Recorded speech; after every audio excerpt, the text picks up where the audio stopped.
A proclamation of the Lord's Passion from the Holy Gospel according to St. Luke. The elders of the people, chief priests and scribes, arose and brought Jesus before Pilate. They brought charges against him, saying, "We found this man misleading our people. He opposes the payment of taxes to Caesar and maintains that he is the Christ, a king." Pilate asked him, "Are you the king of the Jews?" He said to him in reply, "You say so." Pilate then addressed the chief priests and the crowds. "I find this man not guilty." But they were adamant and said, "He is inciting the people with his teaching throughout all Judea, from Galilee where he began even to here." On hearing this, Pilate asked if the man was a Galilean, and upon learning that he was under Herod's jurisdiction, he sent him to Herod, who was in Jerusalem at that time. Herod was very glad to see Jesus. He had been wanting to see him for a long time, for he had heard about him, and had been hoping to see him perform some sign. He questioned him at length, but he gave him no answer. The chief priests and scribes, meanwhile, stood by accusing him harshly. Herod and his soldiers treated him contemptuously and mocked him, and after clothing him in resplendent garb, he sent him back to Pilate. Herod and Pilate became friends that very day, even though they had been enemies formerly. Pilate then summoned the chief priests, the rulers, and the people, and said to them, "You brought this man to me and accused him of inciting the people to revolt. I have conducted my investigation in your presence, and have not found this man guilty of the charges you have brought against him. Nor did Herod, for he sent him back to us, so no capital crime has been committed by him. Therefore, I shall have him flogged and then release him." But all together they shouted out, "Away with this man! Release Barabbas to us!" Now Barabbas had been imprisoned for a rebellion that had taken place in the city, and for murder. Again Pilate addressed them, still wishing to release Jesus, but they continued their shouting, "Crucify him! Crucify him!" Pilate addressed them a third time. "What evil has this man done? I found him guilty of no capital crime. Therefore, I shall have him flogged and then release him." With loud shouts, however, they persisted in calling for his crucifixion, and their voices prevailed. The verdict of Pilate was that their demand should be granted. So he released the man who had been imprisoned for rebellion and murder, for whom they asked, and he handed Jesus over to them to deal with as they wished. As they led him away, they took hold of a certain Simon a Cyrenian, who was coming in from the country, and after laying the cross on him, they made him carry it behind Jesus. A large crowd of people followed Jesus, including many women who mourned and lamented him. Jesus turned to them and said, "Daughters of Jerusalem, do not weep for me. Weep instead for yourselves and for your children. For indeed, the days are coming when people will say, 'Blessed are the barren, the wombs that never bore, and the breasts that never nursed.' At that time people will say to the mountains, 'Fall upon us,' and to the hills, 'Cover us.' For if these things are done when the wood is green, what will happen when it is dry?" Now 2 others, both criminals, were led away with him to be executed. When they came to the place called the Skull, they crucified him and the criminals there, one on his right, the other on his left. Then Jesus said, "Father, forgive them. They know not what they do." They divided his garments by casting lots. The people stood by and watched. The rulers meanwhile sneered at him and said, He saved others. Let him save himself if he is the chosen one, the Christ of God. Even the soldiers jeered at him. As they approached to offer him wine, they called out, If you are the King of the Jews, Save yourself! Above him there was an inscription that read, "This is the King of the Jews." Now one of the criminals hanging there reviled Jesus, saying, Are you not the Christ? Save yourself and us. The other, however, rebuking him, said in reply, Have you no fear of God, for you are subject to the same condemnation? And indeed we have been condemned justly, for the sentence we received corresponds to our crimes. But this man has done nothing criminal. Then he said, Jesus, remember me when you come into your kingdom. He replied to him, Amen, I say to you, today you will be with me in paradise. It was now about noon, and darkness came over the whole land until 3 in the afternoon, because of an eclipse of the sun. Then the veil of the temple was torn down the middle. Jesus cried out in a loud voice, Father, into your hands I commend my spirit.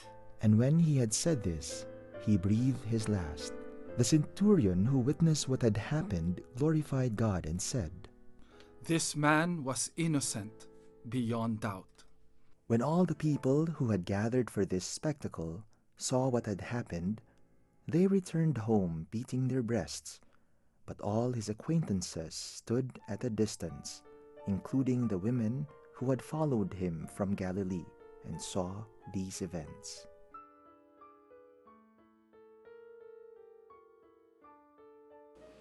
Our Gospel for this Sunday is taken from the Passion narrative according to St. Luke. We have been reflecting on Jesus as the face of God's mercy. And on this Passion Sunday, we see more clearly in a poignant way how in Jesus we have an entry point to the heart of God, the heart of mercy. In the first reading from the prophet Isaiah, 2 characteristics of mercy are shown to us through the suffering servant of God, fulfilled in Jesus Christ. First is the tongue. The well-trained tongue of the servant is used to console the weary, not to condemn, not to destroy, but a word of encouragement and hope, an act of mercy to the weary. Secondly, the servant of God does not retaliate, does not take revenge on his enemies. Rather, the servant of God trusts in God, who is his justice and recompense. And because of this filial trust in God, the servant can afford to be peaceful, to be merciful, even towards enemies. In the second reading from the letter of St. Paul to the Philippians, the fundamental act of mercy on the part of Jesus is his incarnation. Though Son of God, he did not cling to his rights and his glory as Son of God. He emptied himself. He became a human being. He lived in solidarity with us so that no human being, especially in death, would feel alone, would be left alone. This is God's mercy in Jesus. Compassion, solidarity, communion with us poor sinners. Those 3 examples of mercy will be verified in the Passion narrative according to St. Luke. I don't have the time to focus on every detail, but let me dwell on a few, showing Jesus as the face of God's mercy as he faces his passion. The first item that I want to dwell on is the repeated declaration by Pilate, by Herod, of the innocence of Jesus. And in the end of the Passion narrative, even the Roman centurion will say, this is an innocent man. Innocent, yet condemned to death. an innocent man should fight for one's right. And if the innocent man is the Son of God, he had every power at his disposal to annihilate all those who are going against him. But just as was prophesied in Isaiah in the first reading, Jesus declares the truth. Yes, he is the Son of God. But after that, there was silence. The silence of someone who refuses to use his power to destroy even the enemy. The silence of the Son of God who trusted in the Father. His trust made him merciful. So repeatedly, Jesus is presented in St. Luke as the innocent one, yet as innocent, also merciful.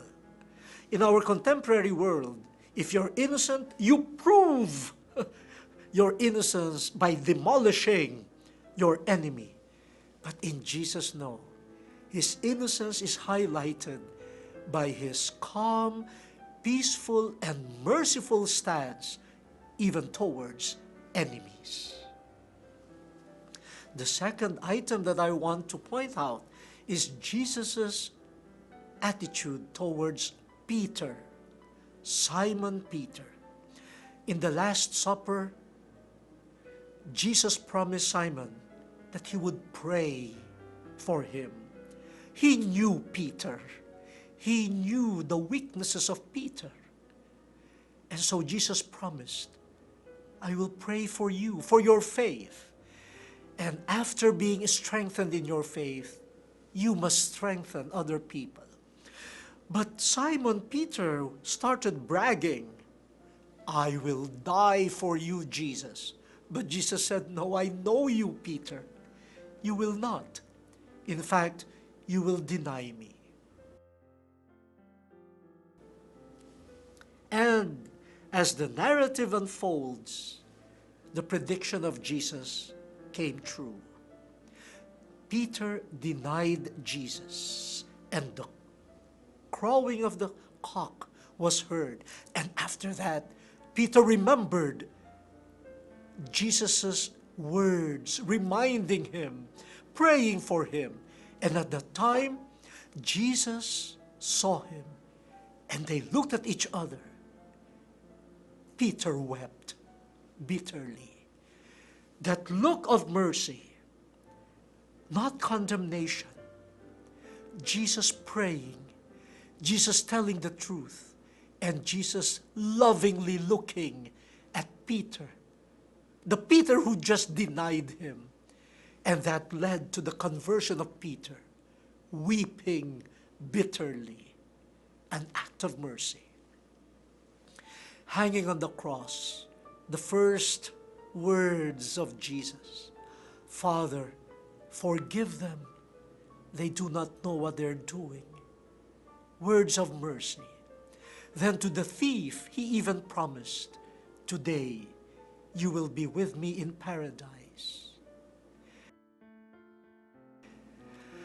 Oh, words of consolation. The prophecy of Isaiah is fulfilled. The tongue of this servant who is the Son of God is used to console the weary, to ask pardon of God for sinners, to ask pardon of God for the repentant thief, to console the women of Jerusalem. Do not cry for me. Cry for yourselves and your children. And in the end of it all, the source of Jesus' conviction, the source of his being merciful in spite of all the atrocities that he had experienced. Father, into your hands I commend my spirit. Who can be merciful even to merciless persecutors?